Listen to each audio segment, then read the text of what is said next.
The worst thing you can be in America, apparently, is broke. And I'm making this video to say that there is no shame in being broke, because most people are broke. If most people were balling out of control like they claim they are online, everybody would be having a fantastic freaking day. But we obviously know that that's not the case. We obviously know that people are struggling. We obviously know that people are finding it hard to find jobs. We obviously know that people are being laid off. We obviously know that inflation's through the roof. We obviously know that there's a lot of economic insecurity. But how come whenever times I see somebody say, oh, I made, you know, $3,000 this month, or I made $5,000 this month, you will have all these people get in the comment section, all these rich people get in the comment section commenting, talking about, oh, $5,000 a month ain't a lot of money. $5,000, I guess not, but a lot of people are not making $5,000 a month. A lot of people are not making $5,000 a month. And if you come from a place of abject poverty, like I'm talking about some of these third world countries, and you hear how we talk about some of the numbers here, you would think that everybody in America is rich. And that's why a lot of people come over here with this preconceived notion that everybody here is balling out of control, and that there's not this wealth inequality, and that there's not actually poverty here in America, because everybody gets online and gets in the public and fronts. It's already taboo to even talk about your salary or what you make with your coworkers, because your company don't want to say, oh, we're paying you for this because we're exploiting you here, and we don't want them to know that we're exploiting them there. It's all of this BS when it comes to money. There should be no shame in expressing the fact that you are struggling financially. None. There should be no shame in you sitting up there saying, I need some help. This ain't enough. This money ain't adding up, right? I'm underwater. I'm in debt. There's no way to catch up. When I actually crunch the numbers, I'm never going to reach the goals I want to reach. As far as buying a house, that's out of the picture. I got to pay down these student loans.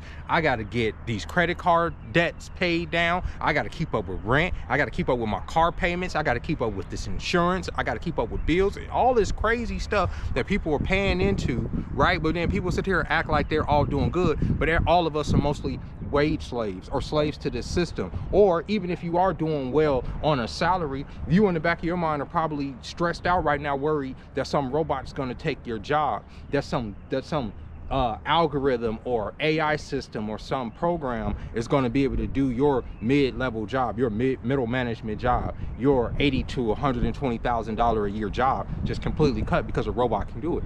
Everybody's kind of going through it right now. So there's no shame in sitting up there saying, oh, I'm financially insecure, I'm not doing well. And when people are fronting as hard as they are, and I'm telling you, the reason that it is because of celebrity culture, bro. We grew up, like, not just my generation, but like the last couple generations grew up worshiping these celebrities and this lifestyle that they portray. And a lot of us didn't even know that a lot of these celebrities are not even as rich as they portray. A lot of these people get these stuff, a lot of this stuff for free, or they portray that they're living this lifestyle in order to get us to covet them, to covet their music or their art or whatever they're trying to sell, but not necessarily because they're living that way.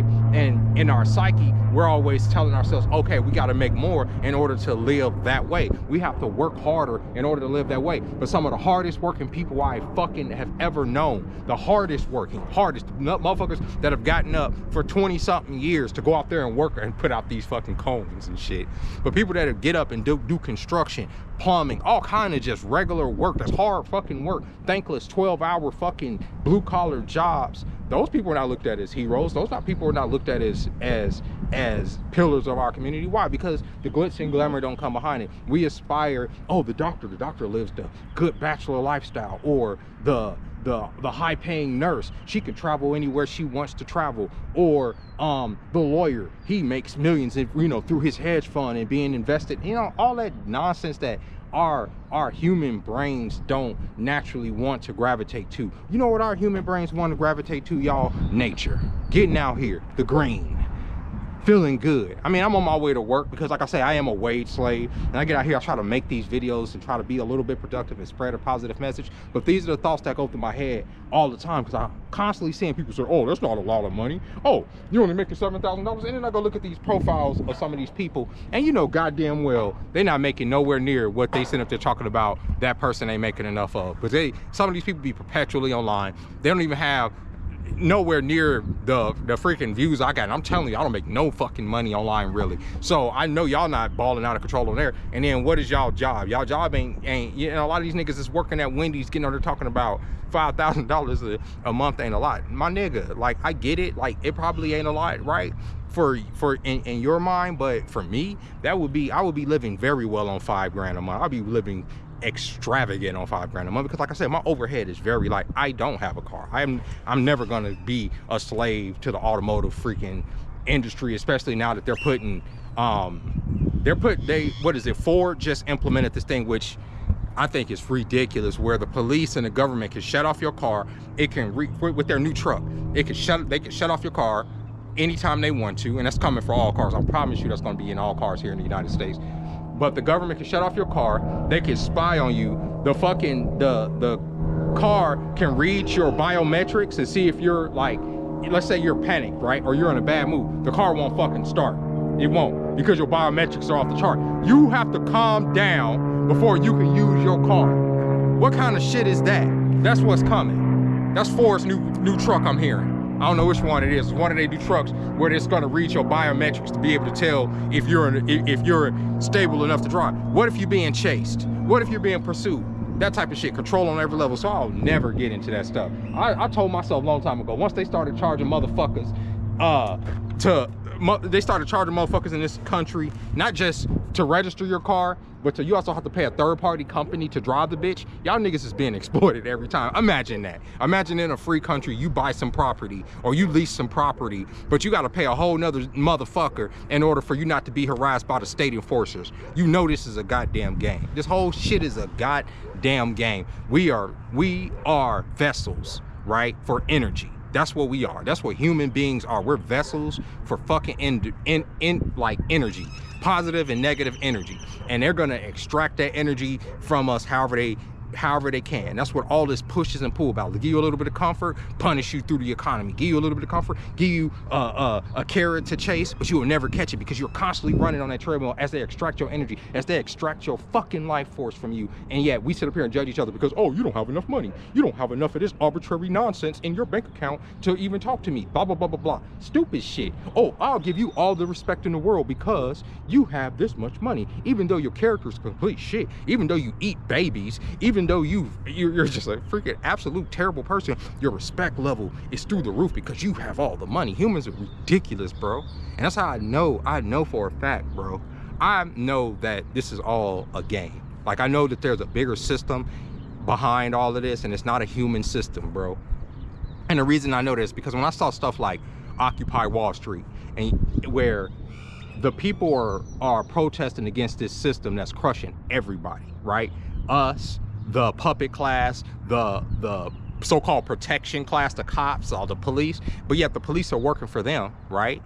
Yet y'all are gonna live in a future y'all are gonna be crushed by the same thing. And I knew right there, I'll say, oh, we're animals. This is all an animal-based thing. You have the people that see the problem, and then you're gonna always have the people that are gonna step in front of those people that's gonna try to stop the problem, always. Because the system dictates that you're gonna always have this one class of people that's gonna try to protect the elite and the puppet class regardless, because they feel like they're entitled to a piece of that pie, or because the puppet class gives them just a little bit more of the money or the reward in order for them to remain loyal. Meanwhile, the whole fucking world is burning, and nobody can seem to understand why, right? All of us are getting up in this loop doing the same fucking thing every day, but we're not working towards anything anymore. It used to be at least we were trying to work towards a family, at least we were trying to work towards a future, at least we were trying to work towards obtaining a tomorrow for ourselves, but that's not looking like it's gonna happen anytime soon. Even down to them fucking with your game systems. I just got a PlayStation 5 at the beginning of the month, and do you know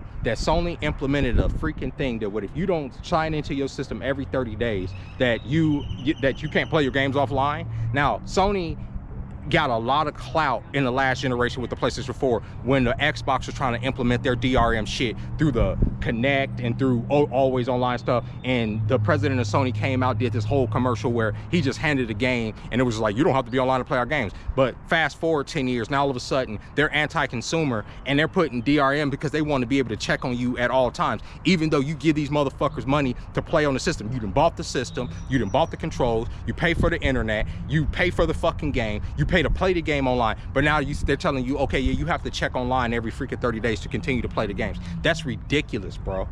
That's ridiculous. And it's anti-consumerist and shitification across the board in every aspect. These companies don't give a fuck about you on a consumer level, and they don't give a fuck about you on a worker level. And that's what we're feeling. So us getting online talking about, oh, 5,000 ain't enough, and being ashamed about talking about us struggling when the system is made for us all to struggle is crazy work. It ain't no shame in being broke. It sucks to be broke. Yeah, you should try to get you some money so you can move and shake, but being broke isn't a moral failing. You're not a bad person because you don't have any fucking money. You're not a dumb person because you haven't figured out how to navigate in this inhuman fucking system. You understand? Don't let nobody shame you for not having enough money. You get money, you get enough so you can take care of yourself and so you can sustain yourself, so you not like necessarily living on somebody, so you're not putting a burden on somebody else, so you're not extracting energy from somebody else. Abso-fucking-lutely. But don't ever let people let you feel like you not enough because you didn't make enough. Ain't nobody making enough. Even the people making enough are struggling to make enough in order to keep up with the drums, in order to keep up with their soul, in order to keep up with some level of fucking humanity. With all of humanity is going, it's going away. All of this is going away. This is abnormal to just even be outside now. Everybody's in front of a screen. Everybody's doing this shit. Everybody's talking to each other through this and having opinions in this and not through community. Used to be during spring, you would have barbecues all throughout the park, throughout the season. You don't have that no more. You have families together. You have a dude over there, a family over here, somebody over there with a grill. You don't see that shit no more. And I miss that, and I'm a fucking vegetarian. I miss smelling motherfuckers barbecuing and stuff. But what? This community's gone. It's dead because we all fucking stuck on these devices. And the days seem to be getting shorter. It seems like it's only 46 fucking goddamn seconds in a minute, and it's just I gotta get to work. It's 9 o'clock and I just had to come out here and I had to freaking vent because I am so sick of people feeling like they're not enough because they didn't make enough money or because their wage is low. It's designed to be like that. It's designed to make you feel like that. And especially men especially feel like that because we're constantly getting kicked in the dick for not making enough money. But I'm telling you, that shit doesn't matter because like I said in my last video, nobody asks for more money on their deathbed. Everybody asks for more time, more experiences, and they got shit all to do with money. The richest fucking people, the people that have had everything material in this world, when they're sitting there, when they're about to face God, when they're about to leave this realm, what do they want? More time. Not money. Time is the valuable thing. Time is the valuable thing in this experience, in this simulation or whatever the fuck. Even if we chose to be here and we don't know that we chose to be here, we chose to be here and spend the fucking time here. So spend it the way you need to spend it and find something that is worth keeping you here, that ain't got shit to do with nothing material. I promise you, it's stuff out there. And like for me, and I know y'all don't like me going here, but for me, a lot of it is God. Sometimes I feel like I am the avatar for God, that through this experience I am here to experience life for God, right? The good, the bad, the indifferent. That's why I'm here. And that's what keeps me going, because I know that God got the controller. You know what I'm saying? I do. I feel like that. And with that being said, ladies and gentlemen, I hope you guys enjoyed this video. I hope you guys are having a fabulous week. I hope spring is springing wherever you are. And until next time, bye-bye.